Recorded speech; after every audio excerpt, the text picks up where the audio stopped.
आप सभी का फिर से आपके अपने चैनल स्कॉलर्स क्लासेस पर। जो टॉपिक हमारा कंटिन्यू चल रहा है उसी टॉपिक को हम पूरा करने के लिए आज फिर से आप लोगों के कुछ क्वेश्चंस जो आपके डाउट भी थे वो भी मैं लेकर आया हूं और साथ में चक्रवृद्धि ब्याज को इसी क्रम में हम पूरा करेंगे। ठीक है, तो पहले सवालों को एक बार आप नोट कर लीजिएगा। जिन लोगों ने चक्रवृद्धि ब्याज को नहीं देखा है उनसे मैं केवल यही रिक्वेस्ट करना चाहूंगा, आप पुरानी वीडियोस को देखिएगा, आप लोगों को काफी अच्छा महसूस होगा। ठीक है, चल लेते हैं सवाल की। क्वेश्चन में ये बोला गया है कि 17/2% साधारण ब्याज पर 4,000 रुपए की राशि पर 2 साल 3 महीने का ब्याज ज्ञात करें। ठीक है, ये question UPSI Uttar Pradesh police sub inspector के पेपर में पूछा था। ठीक है, 2017 में। और इसका देखो किस तरह से आंसर आएगा। तरीका सेम रहेगा, बस आपने क्या काम करना है, एक बात बताइए, अगर मैं 4,000 रुपए का 17.5% निकाल लेता हूं, 4,000 रुपए का 17.5% यदि मैं निकाल लेता हूं तो इसका मतलब एक साल का ब्याज आ जाएगा, क्योंकि क्वेश्चन वार्षिक का है। तो मैं यहां पर ये काम करूंगा कि 4,000 रुपए गुणा 17/2, परसेंटेज का चाहिए था 1/100 गुणा यहां पर कितना हो जाएगा 1। ये मैंने क्या किया, मूलधन गुणा दर गुणा सम बटे 100। तो ये क्या हो चुका, मैं यहां पर लिख देता हूं 1 वर्ष का ब्याज। और कौन सा ब्याज, साधारण ब्याज। ठीक है, अब जब इसको आप इक्वेट करोगे तो कुछ इस तरीके से, तो ये कितना हो जाएगा 20। ये कितना हो चुका है, 17 का डबल कितना 24, मतलब 340 रुपए। अब सबसे पहली बात तो ये है, आपसे ये पूछा गया है कि आपने बताना है 2 साल 3 महीने का, जबकि मैं ये जो आपका 340 रुपए ये जो ब्याज आया है वो कितने वर्षों का आया है, केवल मात्र 1 वर्ष का। अगर मैं इसका डबल कर दूं तो मैं कह सकता हूं 2 वर्ष का ब्याज, 2 वर्ष का ब्याज। और ये 2 वर्ष का ब्याज कितना हो जाएगा, ये हो जाएगा 8, ये कितना हो जाएगा 6, 680 रुपए हो चुका। ठीक है, अभी तक 680 मेरे क्वेश्चन का आंसर नहीं हो सकता, क्योंकि क्वेश्चन वाले ने बोला है 2 साल 3 महीने का बताइए। तो मैं कंफर्म सी बात है, ये जो 340 रुपए आया था भाई 1 वर्ष का ब्याज, तो मैं कह सकता हूं कि 12 महीने में मिला था मुझे कितना 340 रुपए। तो मैं यहां से 3 महीने का यहां से हिसाब निकालूंगा और 3 महीने का जो हिसाब हो जाएगा वो कितना हो जाएगा 340 बटे 12 कितना 3, इसको 4 से काटेंगे और ये हो जाएगा 4 से फिर से काट रहे हैं इसको, 4 8 32 हो जाएगा और 4 5 कितना हो जाएगा 20। तो कहने का मतलब ये हो गया 2 वर्ष का ब्याज आप लोगों का कितना हो चुका है 680। मुझे बताना है 2 वर्ष 3 महीने का ब्याज। और अगर 2 वर्ष 3, देखो इस तरह के क्वेश्चन ऐसे होते हैं जिसमें आप लोग स्टेप बाय स्टेप अपनी कैलकुलेशन को आगे बढ़ाएंगे। अगर ऐसा नहीं किया तो क्वेश्चन आप लोगों का फिर फंस सकता है। ठीक है, कई अलग वैल्यू पेपर में आ सकती है। ठीक है, तो क्या करना है 2 वर्ष 3 महीने का, 2 वर्ष 3 महीने के लिए 2 वर्ष का ब्याज हम लेकर आ चुके थे कितना 680 रुपए। 3 महीने का अगर हम ब्याज लेकर आ रहे हैं तो 3 महीने का ब्याज अभी हमने कैलकुलेट किया तो कितना आ चुका है 85 रुपए। जब इसमें 85 को जोड़ेंगे तो लास्ट में 5 आना चाहिए, पहली बात तो ये। तो आपके सवाल का उत्तर कौन सा हो चुका है ए। इस पूरी बात को अगर वेरीफाई करना है तो आप देख लीजिएगा 5 8 8 कितना हो चुका है 16, बात समझ आ रही होगी, 6 और 1 कितना हो चुका है 7। तो आप यहां पर अपना टाइम सेव कर सकते थे लास्ट में जाकर के, किस तरीके से मैंने यहां पर इकाई के अंक को कंपेयर किया होगा। बात समझ आ गई सभी को। ठीक है, अन्य सवाल की ओर चलते हैं। ये सवाल मैंने इसलिए लिए हैं जिससे कि अभी तक आपने जितना भी चक्रवृद्धि ब्याज पढ़ा है उसमें आप लोगों को और अच्छे से प्रैक्टिस हो जाए। ठीक है, नोट कर लिया होगा आपने। जिन लोगों ने अभी नोट नहीं किया, मैंने रेफर कर दिया है, वो क्या करें, वीडियो को पॉज करें और पीछे जाकर के वीडियो को जरूर देखिएगा। सवाल यह है कि एक राशि पर 2 वर्ष के लिए 12% प्रति वर्ष की दर से चक्रवृद्धि ब्याज और साधारण ब्याज का अंतर बताना है। ठीक है, अब मैंने आप लोगों से बताया भी था कि यहाँ पर कहीं पर धनराशि तो दी नहीं गई है ना ही ये बोला गया कि ब्याज इतने रुपए हो जाएगा, साधारण ब्याज इतने रुपए हो जाएगा, अंतर इतना, कुछ भी नहीं दे रखा है। तो ऐसे सवालों के लिए आप क्या करें, कोई भी एक धनराशि मान सकते हैं। जैसे मैं यहाँ पर कुछ भी मान सकता हूँ, 1,000 रुपए मैंने मान लिया, मैं इसको लिखूंगा भाई मानी गई धनराशि, मानी गई धनराशि। आप कुछ भी मान सकते हैं। ठीक है, आप कुछ भी मान सकते हैं। अब 1,000 रुपए क्वेश्चन में चक्रवृद्धि ब्याज लिखा हुआ है पहले से, तो इसका मतलब क्वेश्चन मुझे चक्रवृद्धि ब्याज 2 साल का पूरा बना लेना चाहिए। सबसे पहले ये जिन लोगों ने वीडियो देख रखी है उनको अच्छे से क्लियर समझ आ रही होगी चीजें, और जिन लोगों ने नहीं देखी है वो प्लेलिस्ट में जाकर के चक्रवृद्धि ब्याज की अब तक की सारी वीडियो देख लीजिएगा आप लोग। कई लोग क्या कर रहे हैं कि 30 मिनट की वीडियो को 4 से 5 मिनट ही देख पा रहे हैं, वो सारी की सारी जानकारी हमारे पास है। आप कृपया करके पूरी वीडियो देखिएगा पेपर जैसे ही आपके पास आएगा, कहीं ऐसा ना हो कि आपके पास टाइम कम रह जाए। इस समय आप लोग घर पर हैं, अपना टाइम सही यूटिलाइज कर सकते हैं, तो इसलिए आप लोग प्रॉपर सारे के सारे नोट्स बनाते चलिएगा। जिन लोगों के कंसेप्ट पहले से क्लियर हैं वो अपनी वीडियो में ये देखिएगा कि आपकी स्पीड किस तरह से कम हो रही थी और किस तरह से पढ़ाई जा सकती है ना। प्रैक्टिस के कई सारे तरीके हैं। चलिए तो आप आगे जाते हैं। 1000 रुपए का ब्याज दर क्वेश्चन में कितनी चल रही है? ब्याज दर चल रही है 12%। 1000 रुपए का 12% कितना हो जाएगा भाई? 120 रुपए। जिन लोगों को दिक्कत आती है तो वो इस तरह से कर सकते हैं शुरुआत में, ठीक है। 1000 रुपए का कितना 12% कितना हो जाएगा उस तरीके से। अब क्या करना है, यहां पर भी 120 रुपए लिख देना। क्यों? क्योंकि ब्याज दर क्या है? समान है। सारी चीजें मैंने पहले वीडियोस में कवर कर रखी हैं, आपने वीडियोस को देखना पड़ेगा। उसके बाद चक्र ब्याज क्या होता है? चक्र ब्याज होता है कि दूसरे साल आपको मिलना था 120 रुपए का 12%, और वो कितना हो जाएगा? 120 रुपए का यदि मैं 12% निकालूंगा तो वो कितना हो जाएगा? 14 रुपए 40 पैसे। सबको ये बात तो समझ आ गई होगी। यहां पर क्या क्या सवाल पूछे जाते हैं वो सारे सवाल मैंने हर चीज आप लोगों को बता दी, किस किस तरह से क्वेश्चन पेपर में पूछा आपसे जाएगा। अब क्या पूछा उसने? 2 वर्ष का चक्रवृद्धि ब्याज, तो मैं यहां पर लिख देता हूं चक्रवृद्धि ब्याज या चक्र ब्याज अनुपात साधारण ब्याज। साधारण ब्याज इनका अनुपात बताना है। तो कहने का मतलब अगर मैं चक्र ब्याज की बात करूंगा तो 120 प्लस 120 प्लस 14 रुपए 40 पैसे, क्योंकि यही क्या होता है? कंप्लीट चक्रवृद्धि ब्याज होता है। 120 प्लस 120 टोटल कितना हो चुका है? 240, 250, 254। देखते रहना भाई व्हाइट बोर्ड पर ध्यान से एक एक बात को, ठीक है। अब साधारण ब्याज की बात करें तो वो कितना हो जाएगा? 240 रुपए, ठीक है, क्योंकि 120 प्लस 120 कितना हो चुका है? 240, क्योंकि मैंने आपसे कहा था कि साधारण ब्याज आपका ये रहेगा, चक्रवृद्धि ब्याज आपका ये रहने वाला है। अब क्या करना है इसमें यही करना है कि इस पॉइंट को यहां से गायब करना है और यहां से कैलकुलेशन को हमें आसान करना है। अब देखो किस तरह से क्वेश्चन होगा। कोई भी पैसा मान सकते हैं भाई, कोई जरूरी नहीं 1000 रुपए माने आप, 2000 भी मान सकते हो, 3000 भी मान सकते हो। आंसर आपका कभी भी डिसबैलेंस नहीं होगा, आंसर वही आएगा जो भी इसमें ऑप्शन आपके सेट होंगे, ठीक। चल लेते हैं आगे। अब जैसे मैं इसको काटने का यहां से प्रयास करूं तो पॉइंट अगर यदि मैं हटाऊंगा तो यहां से समझते जाना आप लोग, डबल जीरो मैंने बना लिया। अब एक जीरो से एक जीरो काटने के बाद मैं इसको 4 से काटूंगा जल्दी से, बात समझ आएगी। 4 से इसको काटेंगे तो 4 गुना 4 6 4 के 12 4 6 24, बात समझ आ जाएगी सभी को। 4 से फिर काटा, ये कितना हो चुका है? इस तरीके से 4 से 4 कैंसिल हुआ। अब 6 से इसको काटेंगे तो कितना हो जाएगा? 6 6 ये हो जाएगा 100, बात समझ आ गई इस तरीके से। अब हमने क्या करना है? 106 और 100 जब इसका आधा करोगे आप लोग तो 53 इधर बनेगा और 50 इधर बनेगा। 53 और 50 ये आपके सवाल का उत्तर है, ठीक है। और सवाल देख लेते हैं और किस तरीके के सवाल हमने अभी तक जितना भी सीखा है उस पर किस तरह से हम काम करेंगे। नए सवालों पर ध्यान देते हैं चक्रवृद्धि ब्याज के। सबसे पहले तो वीडियो पॉज करने के बाद अपने आप खुद से आप एक बार इसको ट्राई करके देखें कि उत्तर प्रदेश पुलिस एसआई में 2017 में जो एग्जाम हुआ था, कई लोगों ने इन क्वेश्चंस को पेपर में छोड़ दिया था क्योंकि क्वेश्चन कैलकुलेटिव थे। और मैंने आप लोगों से बता भी रखा था अगर सवाल 1 साल का भी आएगा ना, अगर वो कैलकुलेशन पर है तो फिर उसमें टाइम ज्यादा लग जाता है। और टाइम को बचाने के लिए हम लोगों ने 2 चीजें अभी तक प्रीवियस वीडियो में देख चुके हैं कि किस तरह से कैलकुलेशन को आसान किया जाता है। 1 अंक वाला कंसेप्ट मैंने आपको बताया और साथ में जो 3 नंबर की मल्टीप्लिकेशन 4 नंबर की मल्टीप्लिकेशन हम करते थे उसको आप यहां पर एक बार अप्लाई करके देखें। कंसेप्ट आपको मालूम है, सारे के सारे तरीके मैंने आपको बता दिए चक्रवृद्धि ब्याज का किस तरीके से क्वेश्चन सोल्व किया जाता है, ठीक है। कहीं ऐसा ना हो कि मतलब चक्रवृद्धि ब्याज पढ़ने के बाद भी आप पेपर में इस क्वेश्चन को छोड़ के आ जाए, जैसे कई लोगों ने इस क्वेश्चन को भी छोड़ दिया था। क्यों छोड़ा जाता है क्वेश्चन? क्योंकि क्वेश्चन टाइम के हिसाब से नहीं हो पा रहा है। भाई 2 मिनट 3 मिनट एक क्वेश्चन आपका लेके जा रहा है तो सीधी सी बात है टाइम आपको वेस्ट कर रहा है, ठीक है। अब आप एक बार इसको बनाकर देखिए आपका कितना टाइम जाएगा, उसके बाद में इसके सोल्यूशन को अभी स्टार्ट कर देता हूं, ठीक है। अब आ जाइए इसको पहले सवाल को एक बार देख लेते हैं किस तरीके से क्वेश्चन सॉल्व होगा। अब मैंने आपको बताया था 1 अंक में, पहली बात तो सबसे पहले तो यहाँ इस सवाल के अंदर देखो कहीं लगभग लिखा हुआ है कि नहीं। लगभग में बताइए 2 वर्ष के लिए 8% ब्याज दर से एक निश्चित राशि पर साधारण ब्याज तथा चक्रवृद्धि ब्याज का अंतर 45 रुपए है, तो मूल राशि तो आपसे एग्जैक्ट पूछी गई है, लगभग में नहीं पूछी गई है, तो इसका मतलब आपके क्वेश्चन का आंसर जो है वो फिक्स है। तो मैं कंफर्म पहली बात तो पेपर में ये चेक करता कि सबसे पहले मैं ये कहूंगा कि यहां पर इसका एक अंक कितना बढ़ता है, ठीक है।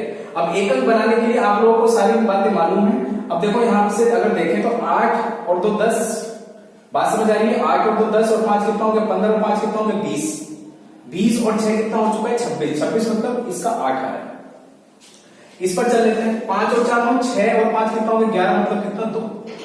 इस पर आ जाते हैं अगली ऑप्शन पर आ जाते हैं। अगले ऑप्शन में क्या दिया था पेपर वाले ने, ठीक है, ध्यानपूर्वक देखते रहना एक एक बात को भाई, क्योंकि जब बड़े सवाल पेपर में आएंगे और उनको छोड़ करके आ पाओगे तो हो सकता है कि इन्हीं क्वेश्चन पर आपका सिलेक्शन डिपेंडेंट हो, क्योंकि जब पेपर में एक एक दो दो नंबर से हम रुक जाते हैं कॉम्पिटिटिव एग्जाम के अंदर, रिटन एग्जाम के अंदर, तो सबसे ज्यादा दुख होता है, ठीक है। और जो टॉपिक आपको अच्छे से आता है उसका सवाल तो जरूर होना चाहिए। अगले ऑप्शन को एक बार जरा देख लीजिए, 8 7 15 और 5 20, 20 और 6 कितना हो चुका है 26 मतलब कितना हो चुका है 26 मतलब 8, सही है। इसको देखते हैं 7 3 10, 10 यहां पर हो चुका है, बात समझ आ रही है, 11 11 को कितना हो चुका है 11 में अगर 2 जोड़ेंगे तो कितना हो जाएगा, 11 में 2 जोड़ेंगे तो कितना हो जाएगा 13 और 5 कितना हो चुका है 18 मतलब कितना 9। अब इसमें ये देख लेते हैं कि भाई हम क्वेश्चन को किस तरह से जल्दी से वेरीफाई करेंगे, कैसे हमारा आंसर जल्दी से आएगा। अब एक बार बताओ, इस सवाल में मूल राशि पूछी गई है, तो मैंने आप लोगों को बताया था कोई भी धनराशि मान लीजिएगा, यहाँ पर 100 रुपए, यहाँ पर कितना हो जाएगा 8 रुपए, इधर कितना हो जाएगा 8 रुपए, ठीक है। बस सवालों को एक बार समझने की जरूरत है, उसके बाद आपका आंसर आपको ध्यानपूर्वक देखने से आपको जरूर मिलेगा। ब्याज दर को अगर आप देखें तो कितना दे रखा है 8%, केवल मैंने लिखा हुआ 8% हमने निकाला, 100 रुपए का 8 रुपए आया, फिर से ब्याज दर सेम है तो 8 रुपए आएगा। अब 8 रुपए का 8% निकालूंगा तो कितना आएगा भाई 0.64, ये बात समझ आ गई। 2 साल का चक्रवृद्धि ब्याज और साधारण ब्याज का अंतर उसने 45 रुपए दे रखा है, लेकिन हमारे हिसाब से कितना है अभी 0.64 आया है, तो इसका मतलब हमारे हिसाब से 0.64 है, हमारे हिसाब से कितना है 0.64 है, बट उसके हिसाब से कितना है 45 रुपीज। अब यहां से जब मैं रिलेशन बनाऊंगा, जरा ध्यान से देखते रहना भाई, यहां से रिलेशन बनाऊंगा तो रिलेशन आएगा कि नहीं आएगा, जो लोग शुरुआत से वीडियो में जुड़े हैं, और अगर ये रिलेशन आएगा तो इसकी मल्टीप्लाई किससे होगी 100 से, और ये जो कंप्लीट वैल्यू बनेगी जब आप इसको कैलकुलेट करोगे तो वो क्या होगी मूल राशि, समझ आ रही होगी बात आपको, और मूल राशि मतलब धनराशि। और जब आप इसको काटोगे तो देखो यहाँ पर आपका टाइम वेस्ट हो सकता है, और अगर आपका यहाँ पर टाइम वेस्ट हो सकता है, मैंने आप लोगों को बताया भी है, इसका जब आप एक अंक बनाओगे तो आंसर कितना आएगा 9 ही आएगा, क्योंकि ऊपर कितना लिखा हुआ है 5 और 4 9 और 6 4 कितना होता है 10, तो इसका मतलब आपके सवाल का उत्तर कौन सा था ऑप्शन डी। बात समझ आ रही है। कई लोग ये कह रहे होंगे अभी कि यूपीएसआई में अगर ऐसा होता है कि इसमें 2 ऑप्शन समान होते तो इसमें लगाता मैं अप्रोक्सीमेशन, उसके लिए भी सवाल आप लोगों के लिए तैयार है, सारे के सारे स्पेशल सवाल मैंने इसलिए जोड़े हुए कि पेपर में अगर कैलकुलेटिव क्वेश्चन आ जाए, छोटे सवाल जो आरएस अग्रवाल बाकी अन्य किताबों के अंदर है, उन्हीं से ये चीजें बनी हैं और उन्हीं को आपने पेपर में अप्लाई करना है। पेपर के अंदर बस ये होगा ये कि डिजिट अलग आएगी और उन पर आपने काम करना है, और अगर आपने सवाल कर लिया तो सीधी सी बात है आपका 1 या 2 मार्क्स आपका बढ़ चुका है। दूसरे सवाल पर देख लेते हैं उसमें किस तरह से आपने काम करना था, ठीक है। चलिए दूसरे सवाल को देख लेते हैं एक बार, दूसरा सवाल किस तरीके का है। अब देखो ये भी एक खतरनाक सवाल उसने दिया था, कैलकुलेटिव था, और कैलकुलेशन कहां से बनी, उसने बोला कि 4 साल के अंत में, कई लोगों ने तो 4 साल देखते साथ ही क्वेश्चन छोड़ दिए, ठीक है, लेकिन सवाल को एक बार पूरा पढ़ लेते हैं कितना टाइम जाएगा। 4 साल के अंत में 11,250 रुपए की धनराशि पर अर्जित सरल ब्याज 5400 रुपए, कितना रुपए है 5400 रुपए। अब एक बार बताओ क्या मैं यहां पर लिख सकता हूं 4 वर्ष का सरल ब्याज कितना दे रखा है भाई 5400 रुपए। वीडियो को ध्यानपूर्वक देखते रहिएगा, मुझे पता है समझने में थोड़ा सा टाइम लगेगा और इसलिए मैं थोड़ा स्लो भी चलूंगा यहाँ पर, क्योंकि एक एक चीज आप लोगों को यहाँ पर बतानी पड़ेगी, कहीं ऐसा ना हो कि जल्दबाजी में कोई दिक्कत आप लोगों को फेस करनी पड़े, ठीक है। तो 4 वर्ष का सरल ब्याज ही हो गया, तो 1 वर्ष का सरल ब्याज, 1 वर्ष का सरल ब्याज 4 से जब इसको काटेंगे किसको 54 को, बात समझ आ रही है, ये है ना 4 साल का सरल ब्याज, तो इसको काटेंगे तो ये हो जाएगा 4, ये हो जाएगा 3, ये हो जाएगा कितना 1350 रुपए। अब मैंने इस काम को क्यों किया, क्योंकि इस सवाल के अंदर कहीं पर भी ब्याज दर नहीं थी। आप इस 3% को ब्याज दर मत मान लेना, क्योंकि 3% उसने बोला है एक्स्ट्रा है, मतलब अतिरिक्त ब्याज दर पर आप 2 वर्ष का चक्रवृद्धि ब्याज बताइए, ठीक है। तो ठीक है, सबसे पहले ब्याज दर यहां से निकाल लेते हैं। तो ब्याज दर निकालने का देखो क्या तरीका होगा, ब्याज दर होगी भाई 1 साल का ब्याज, मैंने आप लोगों को पहले भी आपको बताया है, अगर आपने कभी भी ब्याज दर निकालनी है तो आपके पास 1 वर्ष का ब्याज होना चाहिए और साथ में आपके पास धनराशि होनी चाहिए जो बैंक में जमा की जा रही है। तो इसका मतलब 1350 रुपए मुझे ब्याज मिला है और धनराशि कितनी है 11,250 गुना कितना 100। क्लियर हो गया? इतना सबको समझ आ गया होगा। अब जब आप इसको काटोगे देखो 9 से कट रहा है, सही है। कैसे पता चला मुझे 9 से जल्दी कटेगा? 5 और 3 8 और 1 9, 5 और 4 9। मैं चाहता तो यहाँ पर भी डायरेक्ट कह देता कि इसका आंसर ये है, लेकिन मैं हर चीज आप लोगों को क्लियर करते जा रहा हूँ। हर चीज को समझिए, काटने का जल्दी तरीका क्या होगा। इसको देखेंगे तो 5 4 से 9 से काट रहे हैं इसको 9, बात समझ आ गई। और उसके बाद 9 के बाद यहाँ पर कितना बचा 9 और 2 11, 9 दूनी 18, 9 पंजे 45। इसको काटेंगे 9 से तो ये हो जाएगा 9, 9 पंजे 45। 25 से काटेंगे इसको 4 बार, 25 पंजे 125, 5 से 15 कितना हो चुका है 12%।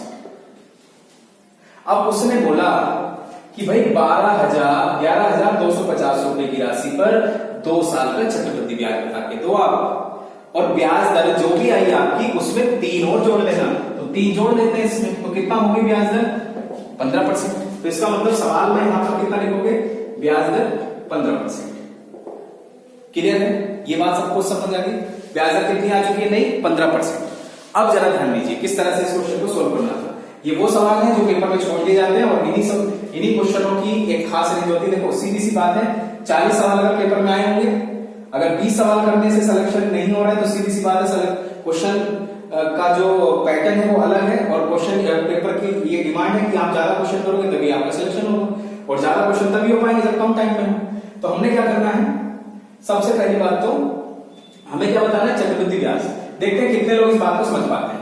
11,250 गुणा 15 बटे 100 गुणा 2 प्लस, समझते जाना भाई, 250 गुणा 15 बटे 100 गुणा 15। बस ये काम आपने करना है। थोड़ा सा ध्यान देंगे इस कैलकुलेशन पर। एक लाइन मैंने शायद कुछ सेकंड्स के अंदर लिख दी है।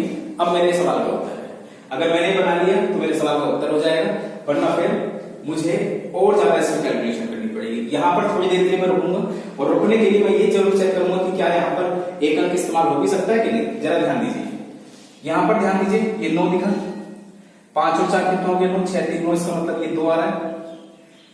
इसको देखते हैं कितना आ रहा है, 6 3 9, 8 और 1 9, 5 और 4 कितना 9, बिल्कुल ठीक। इसमें देखते हैं 8 और 1 9, 5 5, देखो 7 और 2 9, सही है, 7 3 10 और 5 15 मतलब 6 आ रहा है। इसमें अगर देखें तो 7 और 2 9, 5 और 4 9, 3 तो 5 और 1 कितना आ रहा है 6 आ रहा है। ठीक है, एक बार ट्राई करके देखते हैं किस तरह से हमारा क्वेश्चन सोल्व होगा। अब जरा देखिए 5 और 4 9, अब 9 अगर मल्टीप्लिकेशन में कहीं भी है तो 9 है, प्लस 5 और 4 9, इसका मतलब 9 कहीं भी मल्टीप्लिकेशन 9 है, तो इस सवाल का आंसर तो 9 है। तो आंसर कौन सा? Option C. बात समझ आ गई सभी को? कितने कम टाइम के अंदर इस क्वेश्चन को हमने सॉल्व कर दिया। जो मैं ये नहीं कहना चाह रहा हूं कि आप पेपर में सारे सवालों को बना ले जाएंगे, लेकिन आपको वो सवाल तो बनाने पड़ेंगे ना जो टॉपिक आपको आता है। मान लीजिए समय कार्य, सब कहते हैं समय कार्य आसान होता है, समय कार्य आसान होता है, मानता हूं कि समय कार्य आसान है, लेकिन समय कार्य के अंदर अगर कैलकुलेशन आ जाए तो उसमें आपका टाइम लग सकता है। और कैलकुलेशन के लिए मैं आप लोगों को हर चीज को बताने वाला हूं जिसमें आप लोगों को कोई भी दिक्कत नहीं आने वाली है। आप लोगों को अच्छा लग रहा होगा कि हाँ अब ये आंसर आपका हो चुका है। कैलकुलेटर से कैलकुलेट करके या अपने फॉर्मूलों से जो आपने चक्रवृद्धि ब्याज के अभी तक सीखे थे उनसे भी आप कैलकुलेट करके देख सकते हैं कि आपके आंसर को जो मैंने लगाया है वो सही था या गलत था। ठीक है, इसी तरह के और सवाल मैं लगा देता हूं। अगला सवाल आपकी स्क्रीन के सामने, ये सवाल एक बार जरा ध्यानपूर्वक पहले पढ़िएगा, उसके बाद कैलकुलेट करेंगे किस तरह से जल्दी से होगा। कैलकुलेशन पर मैं आपको पहले बता देता हूं, क्वेश्चन छूटते वही हैं जो कैलकुलेशन पर जो लोग ध्यान नहीं दे रहे। पिछले क्वेश्चन में भी कई लोगों ने जब जिस कैलकुलेशन को समझा था वो अच्छे से समझ गए होंगे कि क्वेश्चन का आंसर बिल्कुल एग्जैक्ट आया है। अब इस सवाल में देखो मैं आप लोगों को वही चीज आप लोगों के सामने डिस्कस करने वाला हूँ। चक्रवृद्धि ब्याज का सवाल है, जो सेकंड वाला सवाल है वो भी चक्रवृद्धि ब्याज का सवाल है, और ये आरपीएफएसआई के अंदर पूछा गया था। कैलकुलेटेड क्वेश्चन है, लेकिन एक बार देखिएगा क्या होने वाला है। सबसे पहली बात तो पहले सवाल को अगर पढ़े तो 50,000 रुपए की धनराशि पर 2 वर्ष बाद निश्चित धन क्या होगा यदि प्रथम वर्ष चक्रवृद्धि ब्याज की गणना 10% की दर से वार्षिक और दूसरे वर्ष 12% वार्षिक की दर से की जाती है। ये क्वेश्चंस उन लोगों के लिए चल रहे हैं जो लोग पेपर के अंदर अपना मैथमेटिक्स में स्कोर कम नहीं करना चाहते। पहली बात मैं आप लोगों को बता देता हूं, और हर किसी स्टूडेंट की यही कोशिश होती है कि मेरा स्कोर कम ना रह जाए। तो ये वीडियो सब लोगों के लिए फायदे की चीज है, बस आप लोगों ने थोड़ा सा टाइम लेकर के इन पर ध्यान देना है कि किस तरह से क्वेश्चन जल्दी से किया जा रहा है। ठीक है, यहाँ पर मैं आप लोगों को हर चीज बताने को तैयार हूं, बस आप लोगों का साथ चाहिए, सपोर्ट चाहिए। ठीक है, और इसमें आप लोगों ने थोड़ी सी मदद करनी पड़ेगी। पहले सवाल को एक बार देख लीजिएगा, क्या करना था भाई, 2 साल का सवाल है, कैसे पता चला, ये लिखा हुआ है ब्याज दर प्रथम वर्ष 10%, द्वितीय वर्ष कितनी दे रखी है 12%। तो कहने का मतलब कि अगर मैं सॉल्यूशन यहाँ पर करना चाहूं तो अभी तक हमने यही तो सीखा कि 50,000 रुपए पहले प्रथम वर्ष कितनी है 10% क्या ब्याज दर, इधर कितनी है 12%, तो 50,000 का 10% कितना होता है 5,000 रुपए, 12% कितना होता है 6,000 रुपए। इतना तो आप लोगों को क्लियर हो गया होगा। अब एक बात बताइए, इसी चीज को पिछली बार मैंने नहीं लिखा था वहां पर, ठीक है, लेकिन ये तो आप लोगों को क्लियर होना चाहिए ना आपके माइंड में किस तरह से ये आती है चीजें। चलो फिर भी मैं क्लियर कर दूंगा। अब चक्रीय ब्याज हमसे पूछा गया, तो इसका मतलब प्रथम वर्ष जो हमें ब्याज मिला था उस पर अभी तक ब्याज नहीं दिया गया है चक्रीय। कहने का मतलब चक्रवृद्धि ब्याज हमें पूरा कैलकुलेट करके बताना है। और उसने पूछा है कि धनराशि बताओ, धनराशि कितनी हो जाएगी। तो कहने का मतलब 5,000 रुपए का द्वितीय वर्ष बैंक की कंडीशन है 12% देने की, तो 5,000 का 12% कितना हो जाएगा मात्र 600 रुपए। तो क्या मैं कह सकता हूं कि जो कुल धनराशि है, कुल धनराशि हो जाएगी 50,000 प्लस 5,000 प्लस 6,000 प्लस 600, ऐसे लिख सकता हूं ना। वैसे ही मैंने पिछले सवाल में भी लिखा, बस आप लोगों ने थोड़ा सा उसको थोड़ा सा समझने में थोड़ी आप लोगों को अगर दिक्कत हुई है तो इस बात को फिर से समझ लें। कैलकुलेशन करने के अलग अलग तरीके हैं, लिखने का अलग तरीका हो सकता है, वो मेथड इसलिए मैंने आप लोगों को बताया। मैं यहाँ पर अगर वैल्यू ना लिखूं तो ऐसे भी लिख सकता हूं भाई, अगर मैं यहाँ पर 5,000 ना लिखूं तो लिख दिया ना 5,000, यहाँ पर अगर 6,000 ना लिखूं तो ये लिख दिया ना 6,000, यहाँ पर 600 ना लिखूं यहाँ पर लिख दिया। और अगर मैं इसी को क्या ऐसा नहीं लिख सकता कि मैंने कैसे लेकर आया 50,000 का 10% ही तो लेकर आया, ये देखो ऐसे लिखा था मैंने वहां पर। ये बात आप लोगों को क्लियर समझ आ रही है। चलिए देखते हैं। अब देखो इस क्वेश्चन में एक अंक इस्तेमाल करने की जरूरत ही नहीं, क्यों? क्योंकि एक अंक अगर इस्तेमाल करोगे तो सीधी सी बात है टाइम आपका वेस्ट हो रहा है, छोटे छोटे नंबर है जल्दी से हो जाएगा। 50,000 रुपए जमा किया, 5,000 इधर से मिल गया, 6,000 इधर से मिल गया, 11,000 तो ये हो गया, 11,000 और 50,000 टोटल कितना हो गया 61,000। 61,600 आपके सवाल का उत्तर है। 600 लास्ट में आना चाहिए, कहां पर है 600 लास्ट में, ये हो गया 5 से खत्म। अब इसमें एक अंक अगर आपका मन बन रहा है कि यार मुझे एक अंक फिर से एक बार समझना है, तो कुछ नहीं है, देखो ये 5 हो गया, ये 5 हो गया, ये 6 हो गया, ये 6 हो गया, 6 6 12 और 5 कितना हो गया 17, 17 और 5 कितना होता है 17 और 5 कितना होता है टोटल 7 5 12 मतलब 22। बात समझ आ गई? तो इसका मतलब कितना हो चुका है 4। अब जरा देख लो 4 कहां से आ रहा है, 5 और 5 10 और 3 13, 13 और 2 कितना होता है 15, 15 मतलब कितना 6। इसका मतलब ये आंसर नहीं हो सकता। 6 6 12 और कितना हो चुका है 13, 13 मतलब 4। ये देखो आंसर आ गया, वेरिफिकेशन पूरा मिला। लेकिन एक अंक यहां पर लगाने से कोई बेनिफिट नहीं था, क्यों? क्योंकि जब आसान नंबर आते हैं तो वहां पर आप जल्दी से कैलकुलेशन कर ले जाते हो। दूसरे पर देखो जरा, इसका कितना है 6, इसका कितना है 6 4 10 और 2 कितना हो गया 12, 12 मतलब कितना 3 खत्म। सही है? तो टॉपिक तो पढ़ लिया आपने, और ये मुझे पूरा विश्वास है कि चक्रवृद्धि ब्याज और साधारण ब्याज कई लोग कहते हैं कि आसान है, लेकिन टफ तब हो जाता है जब कैलकुलेशन पेपर में आ जाती है और हमारा पेपर में पेन जब रुकने लग जाता है।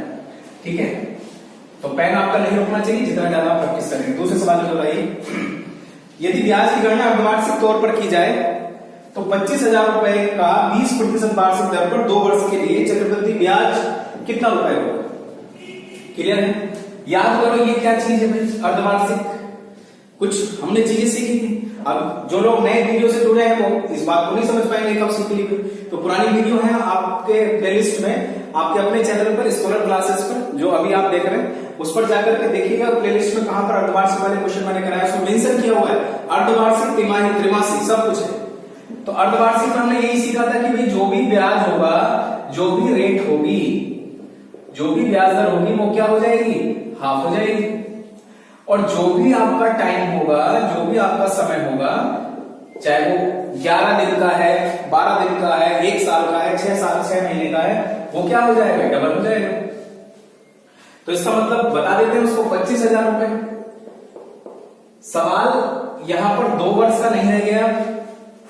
बात समझ आ रही है? क्यों? क्योंकि मैंने क्या कहा टाइम में आपका डबल हो जाएगा, तो इसका मतलब सवाल कितने वर्ष का बन चुका है 4 वर्ष का।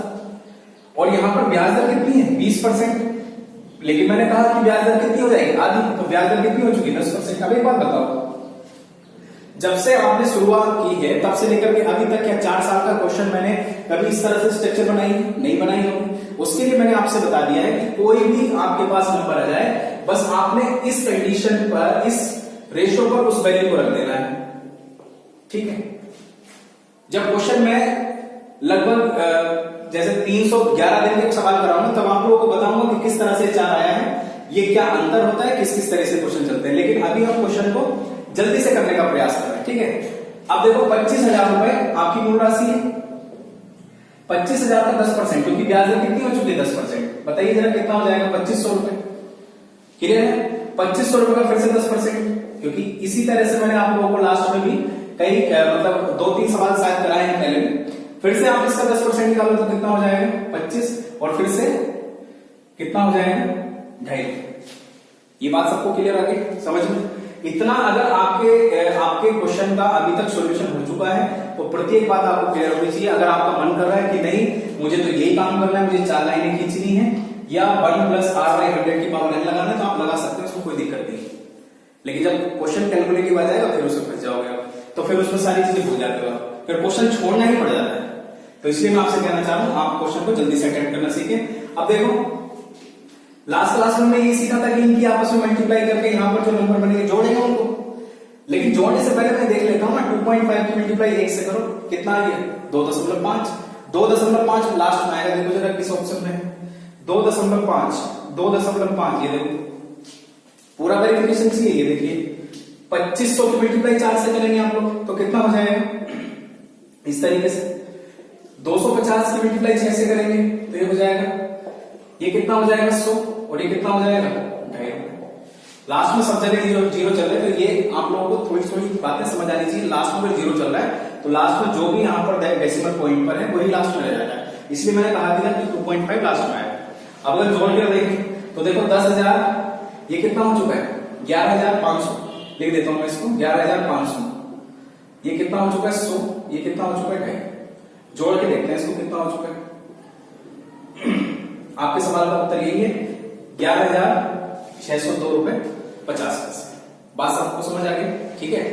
बाकी मिलते हैं अगली वीडियो में और नए सवालों के साथ। इस कंसेप्ट के इस टॉपिक के और भी कंसेप्ट बचे हैं उनको पूरा कर लेते हैं जल्दी से।